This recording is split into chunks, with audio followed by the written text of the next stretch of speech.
Rebecca, you won't believe what I just heard. Hi, Mom. What's going on?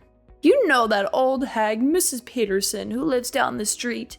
She just opened her own restaurant. Can you imagine? She always wears the same ragged clothes every day.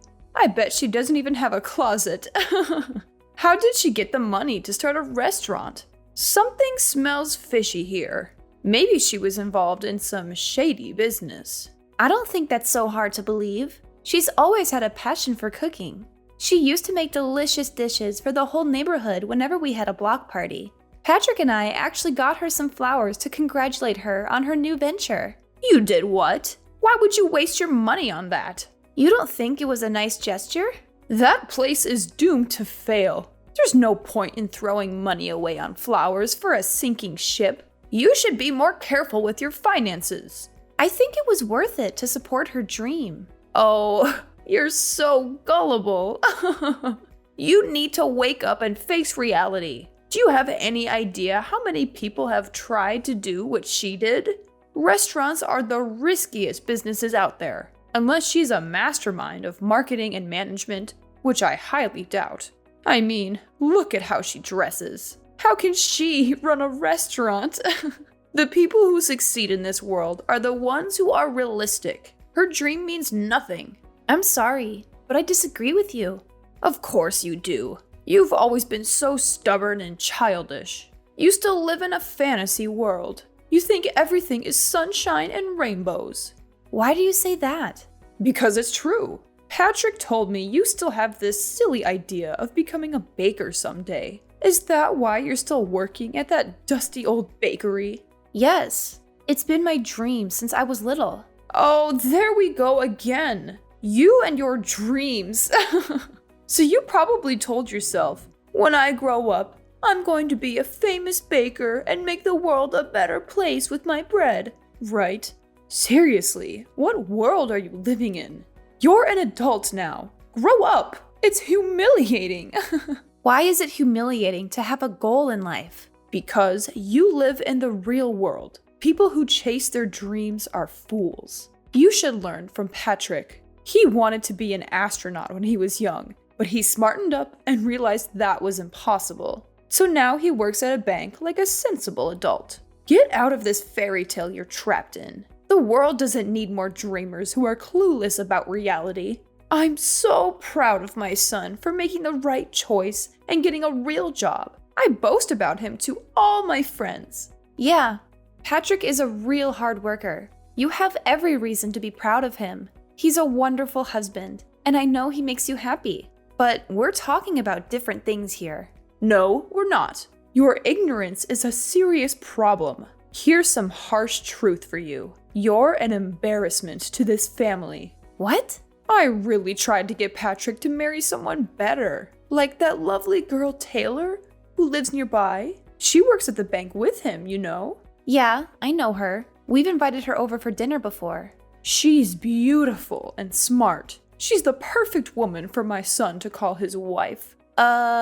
You agreed to our marriage, didn't you? You've never mentioned anything like this to either of us before. I had no choice. Patrick made me promise not to say anything about it to you. You two reconnected at your class reunion, right? I thought for sure your relationship would die out in a few months. So you gave us your blessing because you thought it was going to end soon? Of course I did. Do you even know how high the divorce rates are in this country? I figured I'd let Patrick have his fun with his little old flame. I assumed he'd get tired of you soon and dump you. I can't believe this. Do you realize how awful what you're saying is? I'm just being honest. I'm telling you for your own good. You better find someone else before your marriage falls apart. I mean, you're too busy making bread or whatever, so I doubt you'll ever find someone as amazing as Patrick. Sorry, I'm going to have to end this call now. I have to go to work. Sure. Have fun working at that musty old bakery. Watch out for the flour. It might get in your eyes.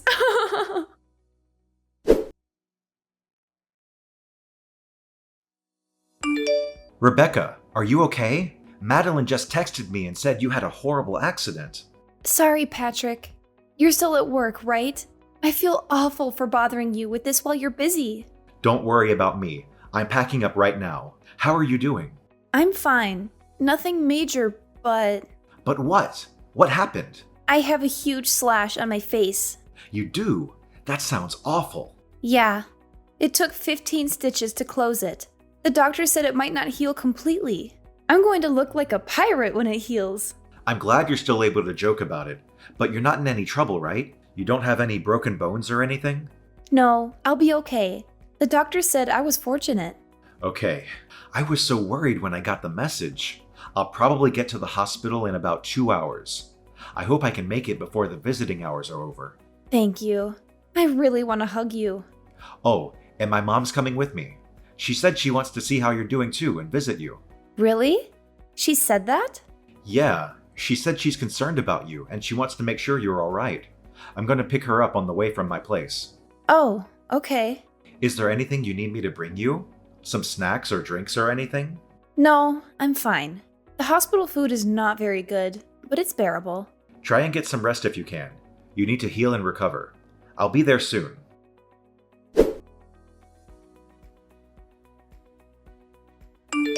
Hey, Mom. Thanks for coming to visit me today. Is everything okay, though? You left pretty quickly. Could you blame me? Your face is totally mangled. What? Sorry I left so soon. I thought I was going to pee my pants from laughing so hard. Are you serious? You look like a total freak. I'm going to call you Frankenstein from now on. The only redeeming quality about you was your face, but that's obviously no longer true. How awful.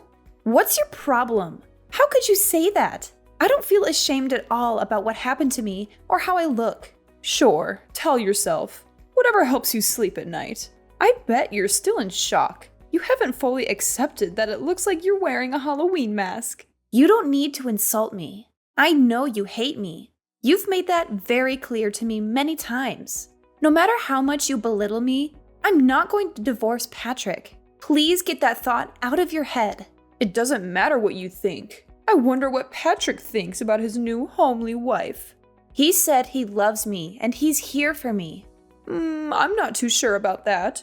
Didn't you see the look on his face when he saw you? It's only a matter of time before he kicks you to the curb. I don't think so. It's a fact. He was speechless when he saw you. Right when he saw you, he knew you two were done. Who would want to be married to someone who looks like they have a zipper on their face? Alright, I'm done having my fun. This is the perfect opportunity for you to get a grip on reality. Give up on trying to stay married to Patrick. Let him go. He needs to find someone beautiful with a good job. Someone like Taylor. Absolutely not. I'm not agreeing to a divorce, no matter what you say. You're feisty, aren't you? I get it. You're hanging on for dear life because you know no one else is going to want you. I don't care about that though. I want you gone by the end of the month. If not for anything else, I just really don't want to see that disfigured face of yours. Shut your wretched mouth, you pathetic excuse for a human being. Excuse me? You're a complete and utter disgrace. Is that how you treat Rebecca when I'm not around? Patrick? Yeah, it's me. Oh my god. How? Aren't you home already? We both left at the same time. There was something I forgot to tell Rebecca, so I went back up to her room. I found her crying her eyes out. When I asked her what happened, she showed me her phone. She just went through a tragic accident, and that's how you speak to her? Don't you have a conscience? I couldn't help it. You know, I've always been brutally honest. Patrick, listen to me. You could do so much better than her, especially now, after her accident. What? You're the perfect man. You're handsome, smart, and you have a great job. Rebecca is so far beneath you. I mean, she didn't even go to college. No, she didn't. She went to culinary school instead, and now she's apprenticing with a really well-known baker. What's the problem? You can get any woman on the planet. Why would you stick with her? Taylor, for example. Taylor? I've always said you two would make a great couple. She seems like she'd be a much better wife than Rebecca. Wow, you were serious about that? Of course I was. Taylor's perfect for you. She's beautiful and she has a great career. She works at a bank like I do. It's not that special. Yes, it is. You've got to be really intelligent to work at a bank. You of all people should know that. I actually just had a great idea. Oh, great. What is it? I'm going to open up a nail salon. What? You're going to open a nail salon? It's an awesome idea, right? You have none of the qualifications to open, let alone run a nail salon. There's no way you can open if you don't have the right licenses or certifications. I'll do all of that. But do you have any idea how much the startup costs are? It's in the hundreds of thousands. So I was thinking I could take out a loan from the bank you and your future new wife work at. Is that right? You have absolutely no experience running a business or working at a nail salon. There's no way any bank would give you a loan. Well, that's where you come in. If you and Taylor are in charge of giving me a loan, it'd be no problem. I'll be up and running in no time. You're out of your mind. I'll be the talk of the town. Everyone loves me as it is, so I know they'll all come in and get their nails done. Oh, and I'll even call that ratty old woman Mrs. Peterson in. Lord knows she needs all the help she can get to look presentable. Although it would take a miracle for that woman to look good. It's more for me to show her what a successful business looks like. What are you even talking about? What do you mean? None of that is going to happen. You can't just use people to get what you want. That includes me and Taylor. I don't know what's more insane, saying you're going to start a nail salon with absolutely no qualifications, or thinking I'm going to get remarried to my coworker. There's no way Taylor would say no to you. Don't be so modest. She's already, 35? She knows the clock is ticking. I've been biting my tongue out of respect for you, but enough is enough. You're a horrible person. Through and through. Do you even have a soul? You abuse and use the people around you for your own personal gain. I haven't said anything that wasn't true. Don't try and pretend like you still love that hideous wife of yours. You don't have to hide how you feel for Mommy. She's not hideous at all. I love her, no matter how she looks. I was afraid you'd say that. I guess you're living in the same fantasy world as Rebecca. You leave me no choice but to talk about this with Taylor directly. Her mother and I are pretty close, you know. Once I talk with Taylor and her mother, I'm sure they'll see things my way. Go right ahead. Talk to Taylor if you're so confident that she'll listen to you. Or I could just hand her the phone. She's standing right next to me. She is? I'm not sure it would be a good idea, though. She's disgusted with how you've been talking about other people, especially to the person who saved her son's life. She has a son? But she lives alone. And who saved her son's life? Yeah, she got divorced a while ago. She has a son who lives with his father. Today, he came over to her house to see her. Rebecca ran into her and her son at the park today. While they were talking, her son ran out into the street and nearly got hit by a car.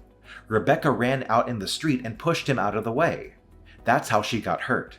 She was actually at the hospital when we were here, but she stepped out for a little bit. You left before you could see her. Hang on a second.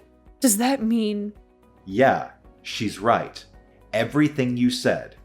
She saw everything you said about how her clock is ticking and your insane plan for us to get married. She said, I have no plans of getting remarried, let alone to steal someone else's husband. I would never do something so horrible. No, this is just a big misunderstanding. I didn't mean it that way. You're a little late to take back what you said. You said it yourself, right? You're brutally honest. Do whatever you want with your salon. I don't want any part of it. But I'll need your help. You know, I was just joking, right? If you are Taylor, don't help me. How am I going to make my dream come true? I've already told all my friends I'm going to open next year. You haven't started doing anything, but you're already telling people when you're opening? Your dream is pretty stupid if you ask me. Do whatever you have to make it true. Don't rely on other people to make it come true for you. Like I said, I want nothing to do with this. But Patrick, I know. Just give the phone back to Rebecca. I need to speak with her. It's Rebecca. Rebecca, please. You've got to help me convince Patrick to change his mind. Change his mind about what? Oh, yeah, that's right. You mean change his mind about divorcing me so he can marry Taylor and they can both give you a sketchy loan so that you can open a nail salon? Did I get that right? Yes, please. He's not listening to me. You have a dream too, don't you? You should know more than anyone how important it is to make your dreams come true. If you really believe that, you'll help me get Patrick to give me the money I need. That's right. I do have a dream. A dream that you called stupid and a waste of time. I very clearly remember you saying people who chase their dreams are idiots. So what does that make you? I was just, You're the biggest hypocrite I've ever met. You insult me and call me stupid for having a dream. Then you whine and complain when you can't manipulate people to make yours work. Not to mention, you only want this salon for the popularity and to rub it in Mrs. Peterson's face. You have no idea what you're talking about. Sure, you may think my face is hideous, but you're hideous on the inside, and that's much worse. I'm not embarrassed about the way I look at all. I'm a strong, confident person. I'm not going to let this bring me down. The only thing I've ever been embarrassed about is having a mother-in-law that is spiteful and looks down on others. I'm so thankful that Patrick has decided to cut all ties with you. I don't need a soulless person like you in my life. What do you mean by cut ties? He wouldn't really do that, would he? Why don't we all take a deep breath and talk about this once we've calmed down? It's late. I'm sure you're exhausted from your horrific accident. Let's wait a few days, and then we can all sit down and talk it out like a family. I'll tell you all about my plans for my salon. Hang on a sec. Didn't you say you hated people who go on and on about their dreams? I couldn't care less about your empty dream. Maybe you should get a grip with reality. You're not a child anymore, and you haven't been for a very long time.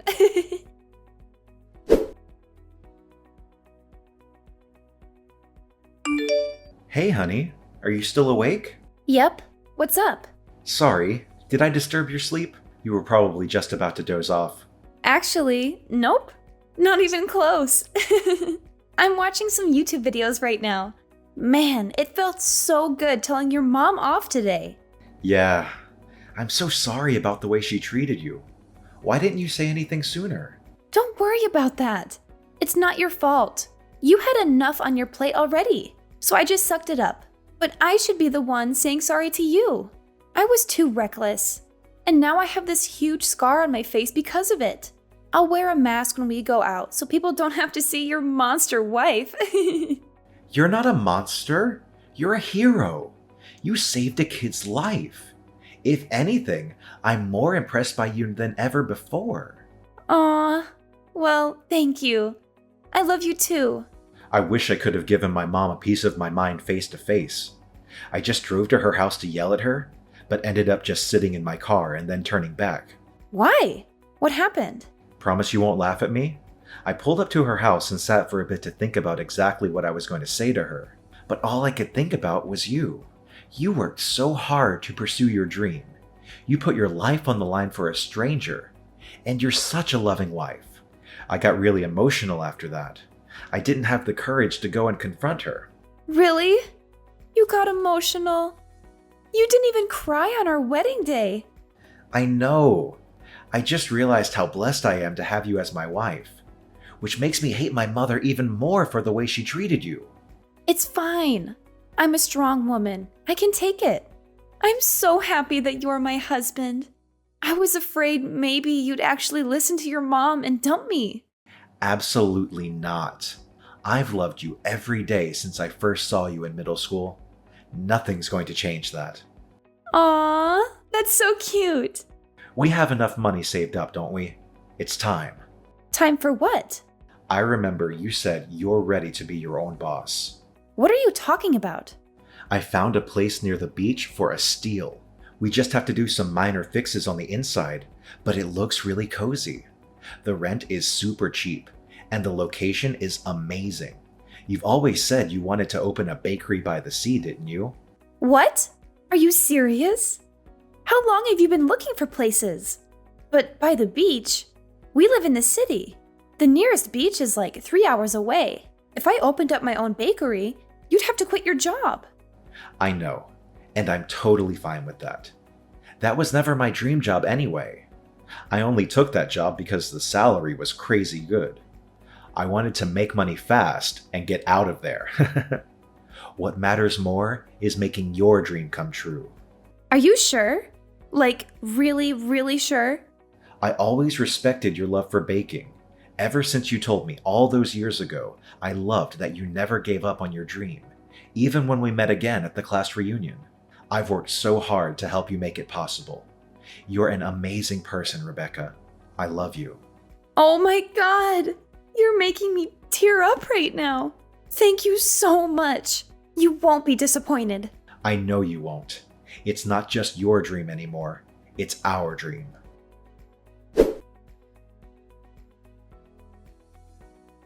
A few months later, Patrick and I moved into our new house near the ocean so I could open my own bakery.